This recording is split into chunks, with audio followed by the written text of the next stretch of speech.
आपण आता आपल्या मूळ बातमीकडे परत येतो आहोत। येत्या 48 तासांमध्ये राष्ट्रवादीच्या विधिमंडळ गटाची बैठक होईल असं छगन भुजबळ यांनी सुद्धा सांगितलंय। थोड्या वेळापूर्वी जी माहिती जय महाराष्ट्र वृत्तवाहिनीने आपल्याला सूत्रांच्या हवाल्याने दिली होती त्या माहितीची खातरजमा झालेली आहे। येत्या 48 तासांमध्ये विधिमंडळ गटनेतेपदाची बैठक होईल आणि सुनेत्रा अजित पवार या विधिमंडळ गटनेतेपदी येतील इतकी ठाम आणि स्पष्ट भूमिका ही छगन भुजबळ यांच्याकडून देण्यात आलेली आहे। निर्णय झाल्यानंतर लगोलग शपथविधी होईल असं सुद्धा भुजबळांनी सांगितलंय। किरण तारे आपल्या सोबत आहेत। किरणजी, आपल्यापर्यंत माझा आवाज पोहोचतोय?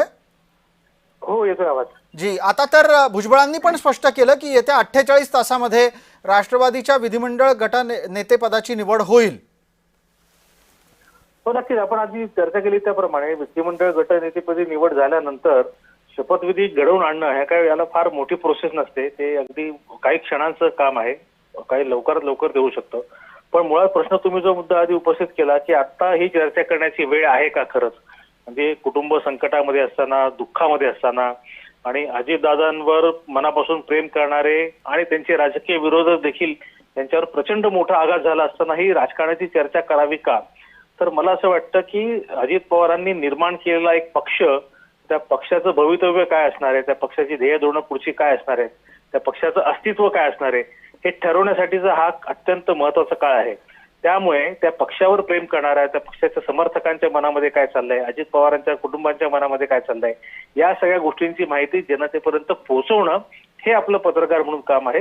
म्हणून आपण ही चर्चा करतो आहोत। मला असं वाटतं की आता एकदा सुनेत्रा पवार यांच्या आणि त्यांनी सुद्धा म्हटलंय ना की सुनेत्रा पवारांनी सुद्धा असं म्हटलेलं आहे की जग राहटी काही थांबता कामा नये, त्यांना आज ना उद्या निर्णय घ्यावाच लागेल, त्यांना लोकांच्या समोर येऊन त्यांची भूमिका मांडावी लागेल, त्या मांडतीलही। कारण शेवटी आता कसं आहे की दादा गेल्यानंतर कर्तृत्व किंवा त्यांच्या दादांचा कार्याचा वारसा पुढे कोणाला न्यायचा याचा तो वहिनींकडे आपसुकपणाने येतो।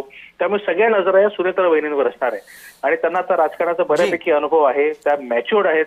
त्यांचा मी एकदा इंटरव्ह्यू केला होता, त्यांच्या वागण्या बोलण्यात सगळं दिसतं, ते आपल्याला कळेल। पण ह्या सगळ्या गोष्टी जनतेपर्यंत पोहोचवणं हे आपलं प्रोफेशन आहे, ते आपण नाही केलं तर आपण आपल्या कर्तव्याला मुकलो असा त्याचा अर्थ होतो।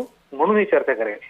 बिलकुल बिलकुल, खूप खूप धन्यवाद आणि अत्यंत स्पष्टपणे आपण ही भूमिका मांडली त्यासाठी आपले आभार सुद्धा।